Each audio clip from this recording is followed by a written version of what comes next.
ایک نوجوان تھا مینا کے بازار میں، دوڑا جا رہا ہے، ایک بابا جی اس کو ملے بزرگ،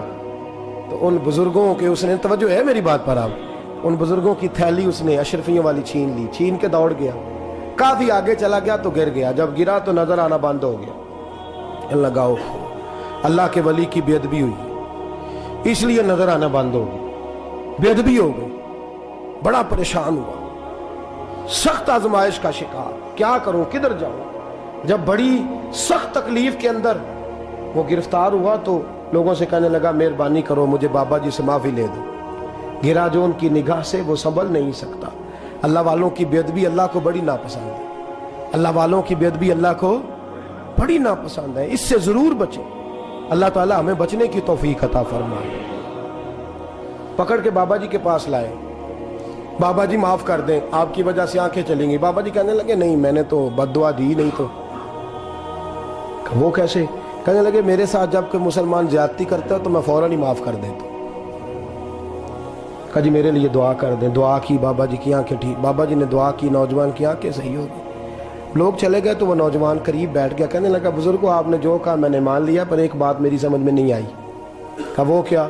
کہا آپ کہتے ہیں میرے ساتھ کوئی مسلمان بھی زیادتی کرتا میں فوراً معاف کر دیتا ہوں۔ فوراً تو معافی دی جاتی نہیں، دی جا سکتی نہیں، تھوڑی دیر تو بندے کے دل کو تکلیف رہتی ہے۔ آپ نے جو نہیں نا، بعد لوگ بریکی میں جاتے ہیں نا بہت سارے، کہا جناب بندے کے دل میں تھوڑی دیر تو تکلیف ہے، بھئی کوئی لڑائی ہو جائے تو کہتے ہیں ابھی نہیں میں نے جانا، ذرا بات ٹھنڈی ہو جائے گی تو پھر، ابھی تو بڑی چوٹیں لگی ہیں، بڑا مسئلہ بنا ہے۔ یہ شعوری طور پہ لوگ ایسا کرتے ہیں۔ کہا فوراً کیسے آپ نے معاف کر دیا؟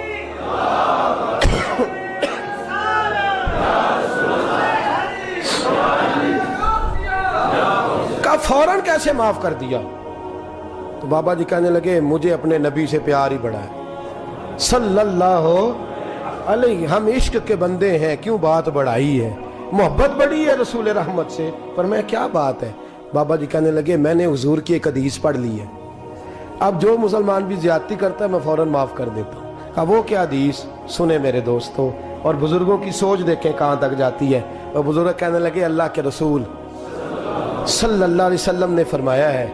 کہ جب تک میرے سارے امتی جنت میں نہیں جائیں گے میں بھی نہیں جاؤں گا، جب تک سارے نہیں جائیں گے میں بھی۔ تو بابا جی کہنے لگے دیکھنا تیرا میرا جھگڑا ہے، اگر یہ جھگڑا حضور کے پاس جائے گا، اللہ کی بارگاہ میں جائے گا، پھر اس کا فیصلہ ہوگا، پھر یہ مقدمہ لڑے گا، پھر یہ کیس چلے گا، جب فیصلہ ہوگا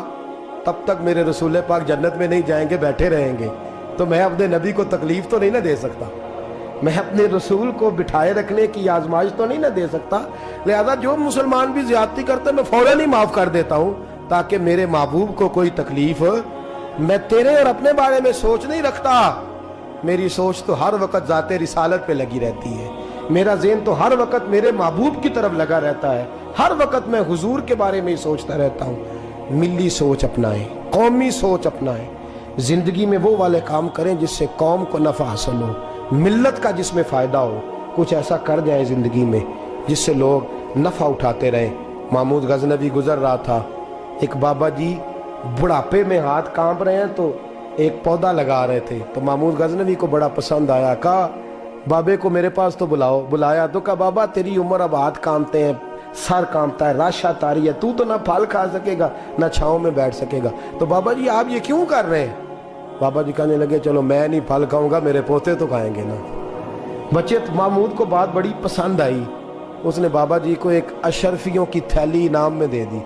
کہا تیری سوچ بڑی قومی ہے، بڑی ہے۔ تو بابا جی مسکرا کے کہنے لگے بادشاہ تو ابھی کہہ رہا تھا کہ نہ تو پھل کھائے گا نہ چھاؤں میں بیٹھے گا، اللہ نے مجھے پھل بھی دے دیا ہے، چھاؤں بھی دے دی ہے، ابھی دیکھے نا ابھی میں نے کام کیا، نہیں تو اللہ نے سارا کچھ پہلے ہی دے دیا ہے۔ بادشاہ اور راضی ہوا، اس نے ایک تھیلی اور دی، بابا جی مسکرا کے کہنے لگے دیکھ میرے اخلاص میں اللہ نے کتنا فضل کیا ہے، لوگوں کے باغ میں سال میں ایک دفعہ پھل لگتا ہے، میرے باغ میں 2 دفعہ لگ گیا۔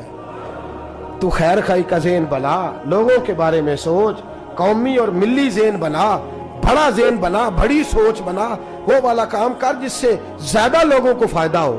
زیادہ لوگوں کا نفع ہو، وہ والا کام کر، قومی ملی ملت اسلامیہ کی سوچ بنا، عالم اسلام کی بات کر، مسلمان کا بھلا کر، اپنے وطن کا بھلا کر، اپنی ملت کے بارے میں سوچ، جب تو یہ کام کرے گا تو اللہ تجھے وسائل بھی بڑے ہی عطا فرمائے گا، اللہ تبارک و تعالیٰ تیرے لیے رحمتوں کے دروازے بھی زیادہ ہی کھولے گا۔ تو فرمایا زمین میں وہ قائم رہے گا جو لوگوں کا بھلا کرے گا، دوسروں کے بارے میں سوچے گا، وہی دنیا میں زندہ رہتے ہیں جو لوگوں کے لیے نفع بخش بن جاتے ہیں۔ جو ذات کی بات کرتے ہیں وہ بڑی جلدی فنا ہو جاتے ہیں۔ دوسروں کی بات کر، تو ہمیشہ رہے گا، تو باقی رہے گا، تو قائم رہے گا، تو ہمیشہ صبح قیامت تک تیرا نام جپا رہے گا۔ میرے اعلیٰ حضرت فرماتے ہیں بے نشانوں کا نشان مٹتا نہیں، مٹتے مٹتے بھی نام ہو ہی جائے گا۔